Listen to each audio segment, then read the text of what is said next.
How's the Acer Nitro 5 for video editing? With the new 11th generation i5 processor, could this be a viable and budget-friendly option for video editing? So I've been using it for editing and for backing up footage during a 14-day trip, so I've gotten to know it quite well. Now, before we talk about what I liked and what I didn't like about this machine, let's go over the specs real quick, because there's actually a couple of different versions of the Nitro 5 out there on the market. So we've got a 144Hz 15.6-inch IPS display, 512 gigabytes of SSD internal storage, 16 gigabytes of RAM. We've got the 11th generation i5 Intel processor at 3.1 gigahertz, and we've got the NVIDIA GTX 1650, and that's a 4 gigabyte graphics card. And I'm happy to report that this computer managed to run both my 2K and 4K H.265 10-bit footage from my Fujifilm X-T4, and ooh, that's a lot of numbers. So maybe it's that 11th generation Intel processor, because I wasn't expecting 4K to run that smooth. I also did some tests in Premiere with some 4K and even 8K footage from the Sony FX6, the Canon SL3, the EOS R, and the Canon R5. And most of that footage ran without any problems whatsoever.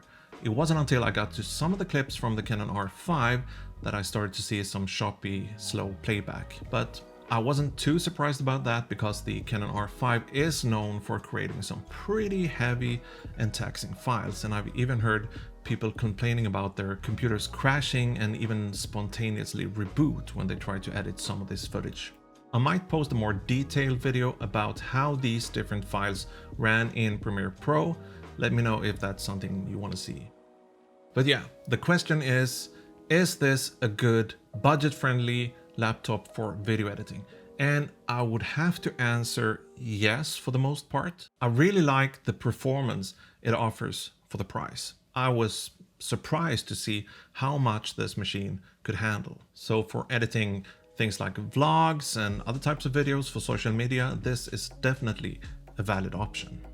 I also like basic things like the onboard Bluetooth, so you can use wireless headphones if you're editing on the go, but I guess that's something that's standard in pretty much all laptops these days. But anyway, it's nice to have.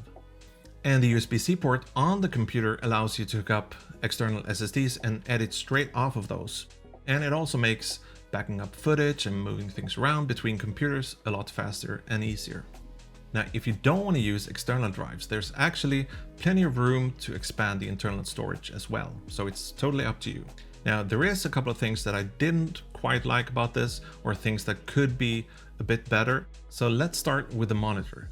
So even though it's an IPS monitor, it's not as color accurate as the monitors that I prefer to use when I'm doing critical and more advanced color grading. But then again, if you're just working with regular video editing, doing vlogs and other types of videos for social media, you shouldn't have much of a problem working on this display. Now, the second thing is that this machine is pretty thirsty for power. It came with a 165 watt power brick, and there's really no way of running or charging this machine over a power delivery device like an Anker power bank or something. That would have been a nice feature, especially if you're out working on remote locations and you don't have access to an outlet. But I guess these gaming computers are thirsty, and maybe USB-C and power delivery just won't cut it. And the last thing on my list, it would have been nice to have a built-in SD card reader. Now, this being a gaming computer, I don't blame Acer for leaving things like that out, but it would have been a nice feature to have. So I hope this video has been helpful and informative. If it was, please give it a thumbs up. That makes it easier for other people looking for this information to find this video. Well, with that said, I'm Thomas Fransson, and please do yourself a favor, don't try to remember that name, hit the subscribe button instead, and I'll see you in the next video. Bye!